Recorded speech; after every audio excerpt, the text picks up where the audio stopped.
40 రోజులు గడిచి ఎక్కడుందో ఎలా ఉందో ఇప్పటికీ తెలియలేదు.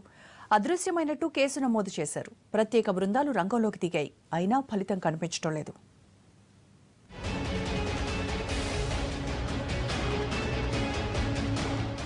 హైదరాబాద్లోని నిజాంపేటలో ఉంటోంది పూర్ణిమ సాయి కుటుంబం. ఆ బాలిక స్థానికంగా ఓ స్కూల్లో 10వ తరగతి చదువుతోంది.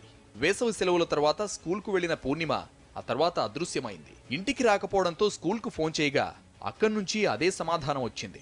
దీంతో తల్లిదండ్రులు గత నెల 7న పోలీసులకు ఫిర్యాదు చేశారు. అప్పట్నుంచి పూర్ణిమ కోసం 6 బృందాలు గాలిస్తున్నాయి. అయినా కేసులో ఎలాంటి పురోగతి కనిపించలేదు. 2 కాదు, ఏకంగా 40 రోజులు గడిచినా తమ బిడ్డ గురించి ఇప్పటివరకు ఎలాంటి క్లూ దొరక్కపోయేసరికి ఆ తల్లిదండ్రులు తీవ్ర మానసిక క్షోభ అనుభవిస్తున్నారు. ఇప్పటికే బంధువులు, తెలిసిన వారితో పాటు స్నేహితుల ఇళ్లలోనూ ఆరా తీశారు.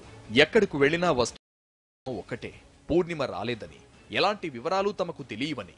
దీంతో ఇక పోలీసుల మీదే తల్లిదండ్రులు గంపెడాసలు పెట్టుకున్నారు. 40 రోజులు గడిచాక బాలిక గురించి చిన్న క్లూ కూడా దొరకలేదు.